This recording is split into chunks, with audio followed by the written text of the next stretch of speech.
When she gave her daughter up for adoption, it was never out of sight, out of mind. In fact, both the biological mother and the child set out to find each other. Joining us with the outcome, welcome the author of To Have and Not to Hold, Lorri Benson. Also joining us is Dick Harris, who wants to make it easier for these types of reunions to happen. We'll tell you how in just a minute, but first let's start with you, Lorri. Welcome them to the show, by the way. You were like a lot of women in the sense that you had things going on in your life. Great career, whole bit, and then all of a sudden, positive. Unexpectedly pregnant, Yeah. yes. Yeah. You struggled with that.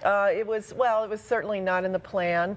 I was old enough, I was 24, but I was alone in a big city and had just started a big career producing for Phil Donahue. Yeah. And so it was not what I had anticipated. Yeah, so you decided to have the child. I was going to have, yes, I was going to have the baby, and it was a 9-month decision process. Yeah. Went back and forth, and decided that with my job and my life, that baby was going to be in daycare all the time. I wasn't going to be able to afford live-in help, and so it was going to be, you know, who was taking care of the baby nights, weekends, Right. everything else. And that's what made it easier for you to make the decision to say someone else who can love her. You know, it's never easy. I don't think Yeah. ever can that be an easy decision, but thinking about that baby, I just wanted what was best for her. Right. And I felt like that was going to give her a chance at having, you know, a wonderful childhood with 2 parents. Yeah, of course, the tough thing is that you probably thought about her all the time. You never don't. I think it's always on your mind, and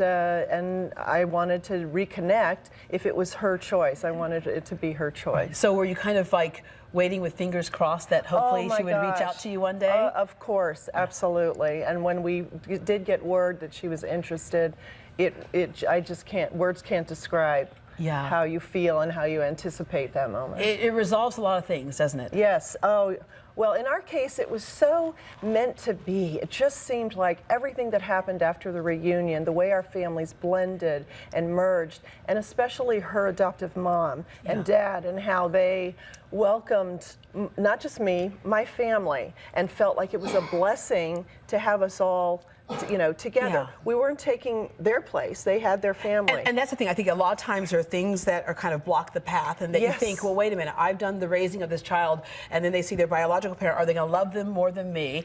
And Absolutely. You look at it a different way in your book, where you say, instead, that child is getting extra love, and what child can't use extra love, And right? that's her adoptive mom's philosophy, the more love, the better. And that's the message I'd like to put out there, is it can enhance everyone's life. It's not just for your child. I know there's a lot of adoptive parents who feel like, I've done the work, this is my family. It's not taking away from that. It's just adding. It's relationship adding. All right. Dick, you're kind of the other side of the coin in the sense that you were adopted. Yes. And so when did you know? I can't remember not knowing. Okay. My parents, my adoptive parents were just absolutely amazing people. And I really didn't have any question about whether I wanted to find my my biological parents until at the age of 35, my wife walked into my office one day and she says, you know, we need to find out if you have some kind of diseases that we're not aware of that are generic within the family. And so I was able to find them. Yeah.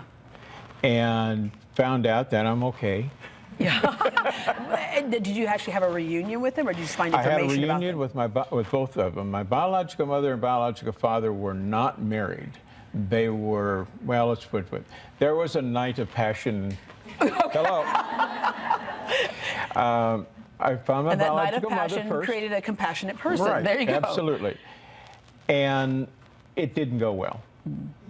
Yeah, she tried to push too hard. She wanted things that she was not being able to give. The boys weren't all of that crazy. But the key thing is that now you know. Now I know. I know why the reason. What the reason is that I was given up. It wasn't because I was a bad kid. She gave me up at 8 months old. So which is kind of out of love in a sense. Yes. All right, tell us what it is that you hope can change, because adoption laws across the country are kind of different in different states. Absolutely. And they can cause some roadblocks. the one most important thing with adoptees is to be able to know what their medical history is. All of you out there who are not adopted, you walk into a doctor, a new doctor, and they put this form in front of you, put down everything that is a family history, and you go, but I don't have any. So you can't tell them anything or you lie. Yeah.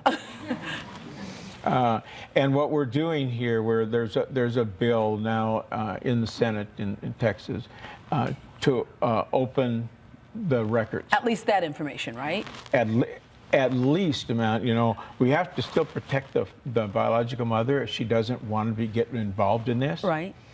So we have an option in the bill where you can get family history, but never make connection at all with the biological mother unless she wants to do that. Right, because there are different, like there are closed adoptions, open adoptions. You sign papers for a closed adoption. The birth parents' rights are equally important. Yeah. So you have to balance that, I think. All right, and so where's that? You said right now with that bill. So what can we do to help that happen? Well, talk to your senators and your representatives up in Austin and say, listen, I'm all for letting an adopted child have the same right that you have. And knowledge that could potentially save a life. And knowledge that could make a difference to save a life, yes. You're writing another book, and you would like for people to share their stories. Yes, please write to me on my website, which you'll have. I'm looking for stories from the adoptive parents, birth parents, and adoptees.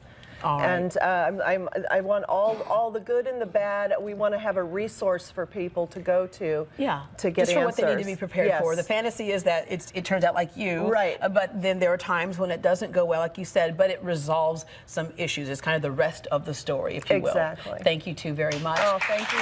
To submit stories and content for Lorri Benson's new book and to find out how you can help support open adoption in Texas, visit greatdayhouston.com and we will connect you. We'll be right back.